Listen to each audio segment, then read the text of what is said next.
दुनिया की पहली दादी होंगी जो बहू के माँ बनने की गुड न्यूज़ सुनकर सैड हो गई। राहुल ने चित्रा के माथे की शिकन देखकर कहा।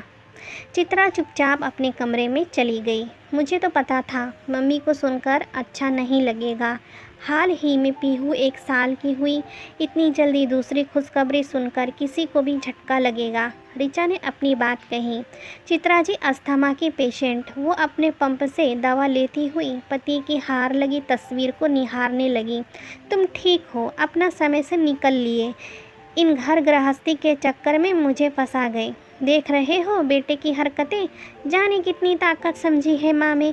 जब मियाँ बीवी नौकरी वाले हों, नहीं संभाल सकते तो ज़रूरी है बच्चों की लाइन लगाना। 2-3 साल रुक कर दूसरा बच्चा कर लेते। अरे भाई, मैं भी इंसान हूँ, अस्थमा की पेशेंट। 2-2 बच्चे संभालने को हिम्मत कहाँ है मुझ में। चित्रा की आंखें नम हो गईं। वो हाँफने लगी। चित्रा शुरू से ही बड़ी सपोर्टिव सांस रही है, लेकिन अब समय के साथ उन्हें महसूस होने लगा कि बच्चे उनका इस्तेमाल कर रहे हैं। लॉकडाउन है, वर्क फ्रॉम होम है, सोचकर 2 बच्चे प्लान कर लिए, लेकिन कल जब दोबारा ड्यूटी ज्वाइन करने निकलो तो बच्चे दादी के हवाले। अब बुज़ुर्ग इंसान की भी काम करने की हद होती है। चित्रा जी बच्चों की खुशी के आगे कुछ न बोल पाईं। पीहू की तरह भुवन भी उनकी झोली में डाल दिया गया।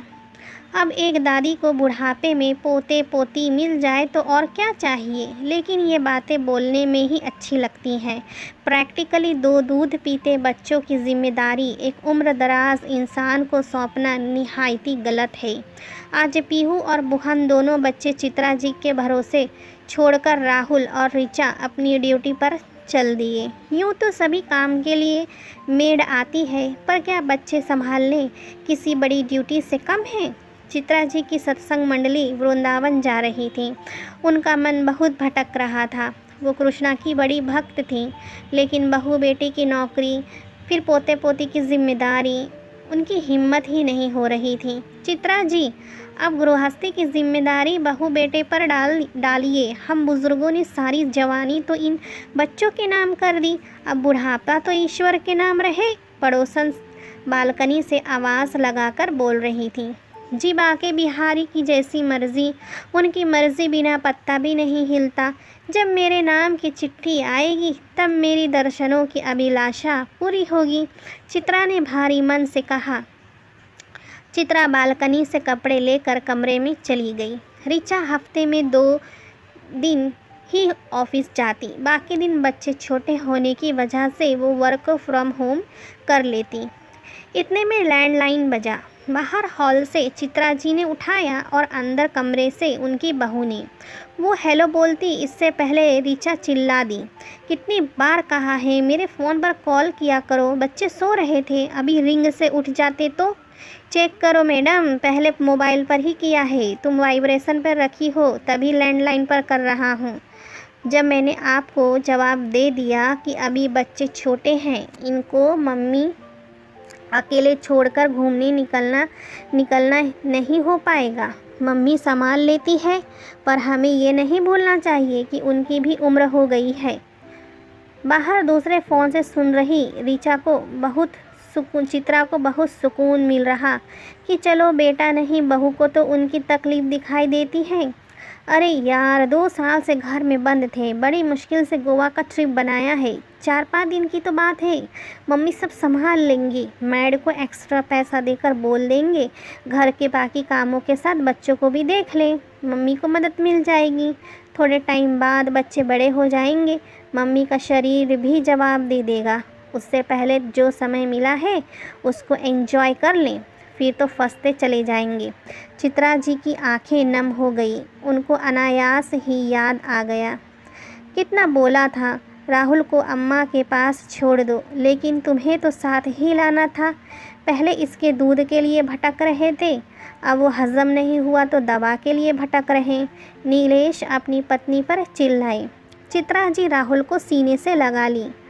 हमारे बच्चे हमारी जिम्मेदारी हैं, इसे दांत आ रहे हैं, ऐसे में बच्चों को लूज़ मोशन होते ही हैं। पहली बात तो अम्मा मना कर देती, दूसरा क्या हमें नहीं दिखाई दे रहा बुज़ुर्ग इंसान कितना कर पाएगा। कोई मदद कर रहा तो इसका मतलब ये नहीं उसका नाजायज़ फ़ायदा उठाएं। चित्रा जी की वैष्णो देवी की यात्रा बेटे के खराब स्वास्थ्य की वजह से अच्छे से नहीं हो पाई थी। आज वही बेटा उनकी शराफत का नाजायज़ फ़ायदा उठा रहा। राहुल ऋचा को गोवा चलने के लिए मनाता रहा। चित्रा धीरे से फ़ोन रख दी। कमरे में आंसू ना बहाकर उन्होंने बैग बना लिया। अपनी पड़ोसन को फ़ोन करके बता दिया, बाकी बिहारी का बुलावा आ गया। मैं तुम लोगों के साथ वृंदावन चल रही हूँ। सुबह की चाय लेकर राहुल माँ के कमरे में पहुँचा। क्या बात है, आज तुझे कैसे फुर्सत मिल गई? बचपन से ही जब तुझे कोई बात मनवानी होती तब तू ऐसे ही मस्का लगाया करता था। बिना स्वार्थ तुम्हें माँ कहाँ याद आती है? राहुल को माँ की बातों से ही नाराज़गी लग रही थी। वो गोवा वाली ट्रिप के बारे में कुछ बोलने के लिए भूमिका बना रहा। माँ, एक गुड न्यूज़ है। अब ये मत बोलना कि तू तीसरी बार बाप बनने वाला है। क्या माँ, गुड न्यूज़ का एक ही मतलब होता है क्या? मुद्दे की बात पर आओ, इधर उधर की बातें मत करो। राहुल की नज़र माँ के बैग पर पड़ गई। ये क्या माँ, कहीं जा रही हो क्या? हाँ, सत्संग मंडली के साथ वृंदावन। क्या बात कर रही हो? आपको अस्थमा है? माँ, आप ऐसे अकेले ट्रैवल नहीं कर सकते। जब तेरा घर गृहस्थी बच्चे तेरी बीमार माँ संभाल सकती है तो ये सफ़र क्या चीज़ है। तू इतनी परवाह न दिखाया कर, क्योंकि तू हमेशा से ही सिर्फ अपने बारे में सोचता आया है। राहुल के पास कुछ बोलने को ही नहीं था। चित्रा अपना नहा धोकर पूजा पाठ किया, रास्ते के लिए नाश्ता बांध ली, पोते पोती को प्यार दिया, बहू बेटे को आशीर्वाद दे के वो बाके बिहारी के दर्शन को निकल गई। यार, तुम मुझे हिंट नहीं देती तो मुझे कभी समझ ही नहीं आता कि माँ मेरे प्रति कितनी नाराज़गी है माँ की। राहुल माँ के व्यवहार से व्यथित हो गया। मैं भी अब सिर्फ बहू या पत्नी नहीं, एक माँ भी हूँ, इसीलिए एक माँ के हृदय को समझ पाई कि कैसे वो अपनी ख्वाहिशों को बच्चों की ज़रूरतों के आगे दबा देती हैं। अब उनके शरीर से नहीं हो पा रहा, लेकिन उनकी ममता उन पर हावी हो जाती। पोते पोते की जिम्मेदारियों से चिड़चिड़ी हो जाती, लेकिन फिर मन को समझा लेती हैं कि मेरा ही तो खून है, किसी पर एहसान थोड़ी। ऐसे में उनका ये सोचना स्वाभाविक है कि उनके बेटा बहू बहुत प्रैक्टिकल हो गए। वो अंदर अंदर कलसती रहती हैं, पर कभी अपनी इच्छा नहीं बोल पाती। इसीलिए मैंने आपसे गोवा की ट्रिप का झूठा प्लान बनाने को कहा, लेकिन इसके बाद भी माँ मुझसे नाराज़ होकर ही गईं। वो मुझे स्वार्थी ही समझती हैं। दुखी मत होइए पतिदेव, जब मम्मी वृंदावन पहुँचेंगी उनको मेरे ऑफ़िस के गेस्ट ऑफ़िस से बुकिंग के लिए कॉल आएगी, तब वो समझ जाएंगी कि ये सब उनके बच्चों ने उनके लिए ही किया है। क्या बात है ऋचा देवी, आप तो बहुत स्मार्ट हो। घर बैठकर काम करने से ही मुझे समझ आया कि एक हाउसवाइफ की लाइफ भी किसी चुनौती से कम नहीं होती। वो बहू, माँ, पत्नी कोई भी हो सकती है, लेकिन परिवार की नींव होती है। उसके बिना हम कुछ नहीं। तो उसको समय समय पर सम्मान देना, उसकी ख्वाहिशों को ध्यान रखना हमारा परम कर्तव्य होना चाहिए। चित्रा जी गेस्ट हाउस पहुंचकर बहुत खुश थी। जब आपके बच्चे आपके बारे में सोचते तो एक अलग ही खुशी होती है। हेलो मम्मी, आप कैसे? आप अच्छे से पहुंच गए? हाँ, मैं ठीक हूँ बहू। बच्चे कैसे हैं? सब ठीक हैं। मम्मी, आप अब भगवान में मन लगाओ, यहाँ से मोह निकालो। मैं तो यहाँ मन लगा लूँगी, तुम राहुल को मेरे कमरे में बच्चों के साथ सुला देना। पता चला फिर मेरे आने पर कहे मम्मी गुड न्यूज़ है। क्या मम्मी जी, आप भी? ऋचा शर्मा गई। चित्रा ने फ़ोन रख दिया। भगवान के द्वार आने के साथ मन में एक अलग ही संतुष्टि थी।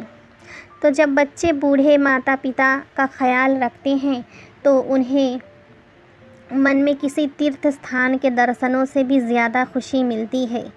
आप क्या सोचते हैं दोस्तों? अपने विचार लाइक कमेंट करके ज़रूर प्रकट करें और मेरे चैनल पर नए हो तो सब्सक्राइब करना बिल्कुल भी ना भूलिएगा दोस्तों।